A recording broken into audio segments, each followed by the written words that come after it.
হাবিবকে নাস কাটা বলে, আল্লাহর হাবিব কষ্ট পায়, আমার আল্লাহ কষ্ট পায়। আমার আল্লাহ বলেন, হাবিব গো আপনি কষ্ট পাইলে আমি আল্লাহ সইতে পারি না। হাবিব গো কষ্ট নিয়েন না গো হাবিব, আপনার পুত্র সন্তান দেই নাই বলে ওরা আপনাকে কষ্ট দিছে, লেজ কাটা বলে। হাবিব গো চিন্তা করেন না গো হাবিব, এই মুহূর্তে এর বিনিময়ে আমি আপনার খুশি করার জন্যই আপনার জন্য একটা হাদিয়া নিয়ে আসছি। কি আছে হাদিয়া? হাদিয়াটা কি? অসম্ভব কারবার। হাদিয়া তো অসম্ভব ব্যাপার। হাবিব আপনি বেজার হয়ে গেছে, আপনার বেজার আমি আল্লাহর ভালো লাগে না, সেই জন্য আমি আল্লাহ তাআলা আপনাকে দিয়ে দিলাম। এই সময় সূরা কাউসার নাযিল করেন আল্লাহ। আল্লাহ বলেন, ইন্না আ'তাইনাকাল কাউসার। হাবিব আমি কাউসার, হাউজে কাউসার আমি বানাইছি। ও হাবিব আমি আল্লাহ তাআলা এই হাউজে কাউসারের মালিক আপনারে বানাইয়া দিলাম। আপনি এটার মালিক। এইবার বলে আল্লাহ যেটা জানে দিয়ে দিছে, এইটার মালিক কি আর আল্লাহ আছে? কথা কয় না, আল্লাহ আর নাই। ওইটা দাও দিয়ে তাই কই আল্লাহ আর ওইটার মালিক আছে? মালিক দিয়ে দিয়েছে। আপনি যেটা দান করছে, আপনি যেটা দান করছেন ওটা কি ফেরত দিতে পারবেন? কথা কয় না, ওটা ফেরত দেওয়া যাবে না, কারণ আল্লাহ তাআলা তার হাবিবকে দিয়ে দিয়েছিল, মালিক বানাইছে আল্লাহ। একটু গভীর দিকে যাবেন, এই কথাগুলি এগুলি শিখতে হবে, জানতে হবে। কোরআন হাদিসের দৃষ্টিতে রাসূলের মর্যাদা আর কিয়ামতের দিন সারাটা জীবন রাসূল খালি উম্মতের বেদনায় কাঁদছে। উম্মতকে মাফ করার জন্য আল্লাহ তাআলার হাবিব এমন একটা সিস্টেম, এমন একটা ব্যবস্থা করে রাখছে যে আশ্চর্য হয়ে যাবে এই আলোচনাটা পুরাটা শুনবে। শুনবেন? শুনবেন সবাই?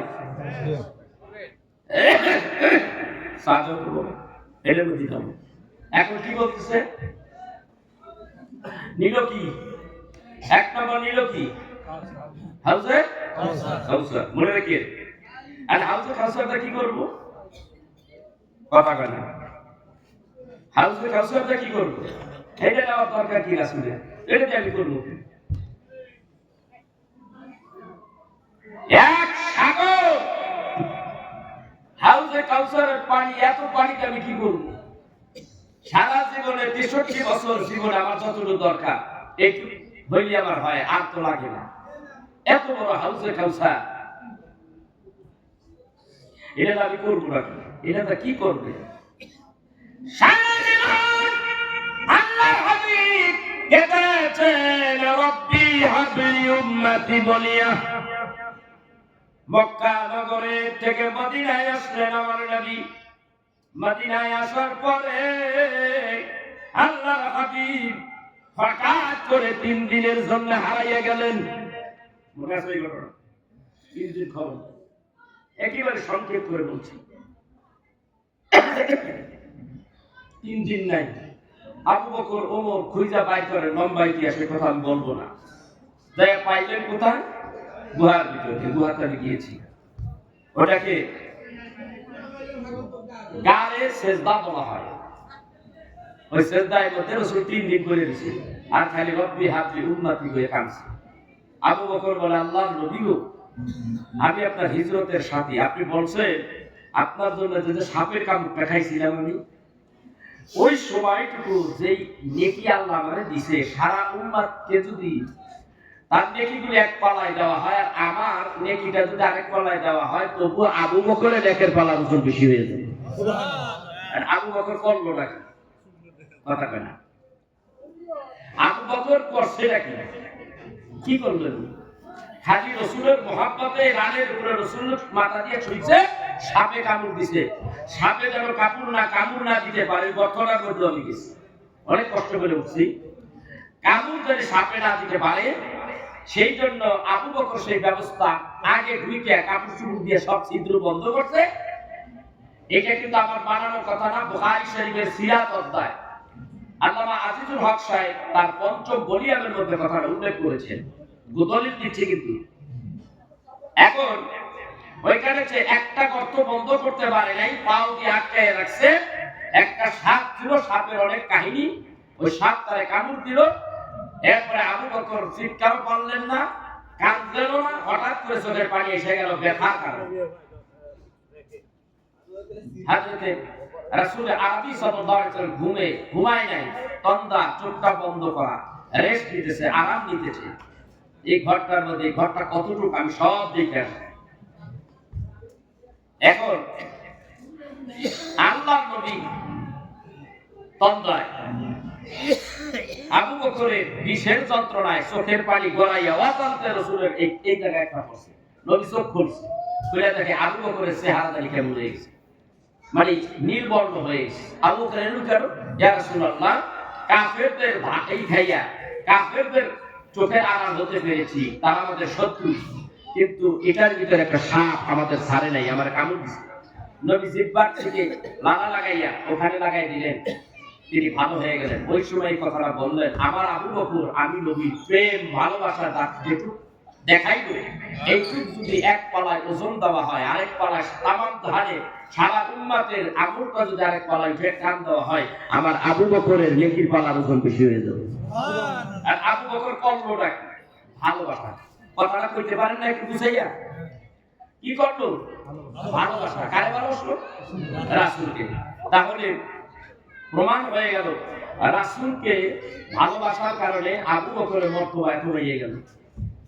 ইয়া রাসূলুল্লাহ, আমি আবু বকর নবীকে আমি উপহার কিভাবে এসেছি গো নবীজি। জীবনের সব নেকিগুলি আমি আপনার উম্মতের জন্য দান করে দিলাম গো নবী। কিচ্ছু রাখলাম না গো নবীজি। ও গো নবীজি, তবু আপনি বের হয়ে আসেন, আপনি আর কাঁদবেন না। আপনার কান্নায় আমি আবু বকর সইতে পারি না গো নবীজি। কে কার কথা শোনে? আরেক সাথী ওমর দায় দাঁড়াইলেন, ভাই আবু বকর আপনি একটু সরেন, আপনি তো পারলেন না, দেখি আমি একটু চেষ্টা করি।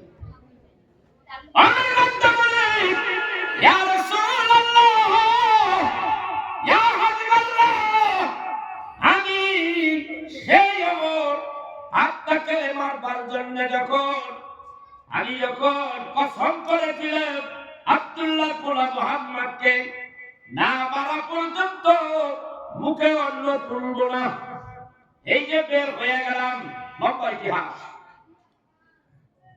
প্রতিমধ্যে কত ঘটনা, কোনটাই বলবো না। একেবারে কাছাকাছি রসুলের, মাত্র রসুলের ডাঙ্গা তলোয়ার গিয়ে হাজির। এখন নবীজির কাছে যে সাহাবীরা আছে, তারা দেখতেছে আবু বকর ওমর আসতেছে, তলোয়ার নিয়ে আকাই আসতেছে। ইয়া রাসূলুল্লাহ, ইয়া হাবিবাল্লাহ, নবীজি গো আসুন গো নবীজি। আর নামের একজন সাহাবী আছে, তার বাড়িতে আপনি ঢুকে যান নবী গো, ওই যে ওমর আসতেছে আপনাকে মারবার জন্য গো নবীজি।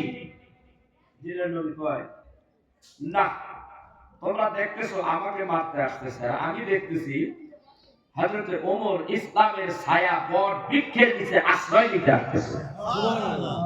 চিন্তা করিস না ইয়া রাসূলুল্লাহ, মনে তো মানে না, আমি খবর পাইছি উনি ওয়াদা করছে আপনার না মারা পর্যন্ত মুখে অন্ন তুলবে না, যেইভাবে আগে ওই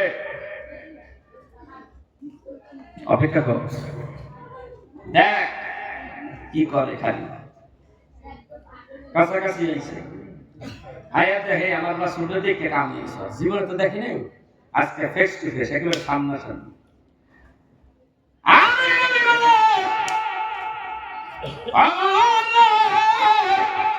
কি কারণে এখানে এসেছো, কি ব্যাপার ইয়া রাসূলুল্লাহ? কিচ্ছু না গো নবীজি, কিচ্ছু না, কিচ্ছু না গো নবীজি। উঠে গেছে, উঠে এসেছে, চিন্তা ফিকির সব উঠে হয়ে গেছে। তলোয়ারিটা নবীর কদমে কিনা রেখে দিছে। আল্লাহু আকবার বলবেন না? আল্লাহু আকবার। কাম সারছে তলোয়ারি নবীর কদমে। যেই তরবারি নবীর গর্দানে মারতে আইছে সেই তরবারি এখন কোথায়? নবীর কদমে। আমার নাম মারতে আসছে ইয়া রাসূলুল্লাহ, ইয়া হাবিবাল্লাহ, বুঝতে পারি নাই গো নবীজি, জীবনে আমি আপনারে দেখি নাই গো নবীজি, আজকে সামনাসামনি দেখেছি গো নবীজি। পূর্ণিমার চাঁদ, ওই চাঁদের মধ্যে খুদ আছে গো নবীজি। আপনার চেহারা কত সুন্দর, আপনার চেহারা দেখতে এত সুন্দর গো নবীজি। পূর্ণিমার চাঁদের মধ্যে খুদ আছে, আপনার চেহারায় খুদ নাই গো নবীজি। এত সুন্দর মানুষ হয় নাকি? আমার নবী নূরের নবী। কিসের নবী? চেহারা নূর দেখা যায়। আমি তো পাগল হয়ে গেছি আপনার দেখে, ইয়া রাসূলুল্লাহ। জীবনে কোনোদিন দেখি নাই, আজকে দেখলাম, দেখে তো পাগল হয়ে গেছি ইয়া রাসূলুল্লাহ। হুজুর গুহার কিনারে দাঁড়িয়ে কইতেছে, ইয়া রাসূলুল্লাহ, আমি সেই আপনারে দেখতে, আপনাকে মারতে যাইয়া আপনার চেহারা দেখে আমি মুসলমান হয়ে গেছি।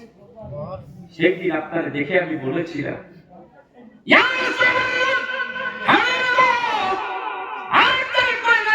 হাবিব জলদি করে পাইয়া দেন, লা ইলাহা ইল্লাল্লাহু মুহাম্মাদুর রাসূলুল্লাহ সাল্লাল্লাহু আলাইহি ওয়াসাল্লাম। আরে আপনি মুসলমান হয়ে গেছেন। হাবিব, আমি সেই উম্মত। আপনি তো ওমরের বেলায় বলেছিলেন, আবু বকরের বেলায় একটা বলছেন সাপের কামড় খাওয়া, কথাটা বললেন। আমার বেলায় বলেছেন আমার নামের পিছে আপনি একটা লকাব বসাইছেন, ফারুকে আজম। ফারুকে আজম এর অর্থ হলো সত্য মিথ্যার পার্থক্যকারী, যিনি তার বাপের ছেদ উচ্ছেদ করে ফেলাইছেন। তার বাপ আমার রাসূলকে গালি দিছে, আর দেরি করেন নাই, সাথে সাথে বাপের গর্দান থেকে আল্লাহ আলাদা করে গেলেন।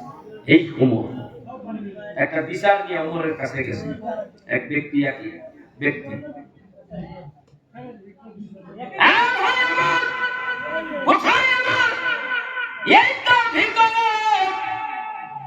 কি হয়েছে ভাই ওমর, আমি তোমার কাছে আসছি একটা সানি বিচার নিয়ে আসছি তোমার কাছে। এর আগে গেছিলাম কার কাছে? এর আগে গেছিলাম মদিনাওয়ালা কামলিওয়ালা নবীর কাছে গেছিলাম। কি ফয়সালা কি? এই বিচার দেখেন, আমি মুসলমানদেরকে সব সময় চাঁদা দেই, টাকা পয়সা দিয়ে হেল্প করি, সাহায্য করি। একটা বিচার নিয়ে গেলাম, বিচারটা আমার মন মতো হয় নাই, বিচারটা আমার ফেভারে আসে নাই, বিচারটা একজন ইহুদির ফেভারে দিছে। বিচারটা আমার মন মতো হয় নাই, সেই জন্য সারি বিচার নিয়ে তোমার কাছে আসে। আমার ডাক দেখায়, বাবা দাদা একটু খারাপ, আমি ঘরে ফিরে আইতেছি। তলবার এটা বাইর করে নিয়ে এসে কল্লার উপরে আল্লাহু আকবার, এই বলিয়া ওই ব্যক্তি তার গর্দানের উপরে মারলেন। হযরত ওমর একটা বাড়ি দিলেন, একটা আঘাত করলেন, কল্লাটা দুই ভাগ হয়ে গেল। ওমর ডাকতে বলেন, আমার রাসূলের বিচার ফয়সালা জালিমের মতো হয় না। সানি বিচার নিয়ে আমি ওমরের কাছে আসলে আমি ওমর তার বিচারটা এইভাবেই করি, এইভাবেই তার বিচার করি। তুই কি জানোস কোথায় হাত দিয়েছিস? আমার কলিজায় হাত দিয়েছিস। নবী আমার কলিজা, নবী আমার জান, নবী আমার প্রাণ। ঠিক কি রে? কোথায় এসে বিচার লইয়া? ইয়া রাসূলুল্লাহ, আমি সেই ওমর।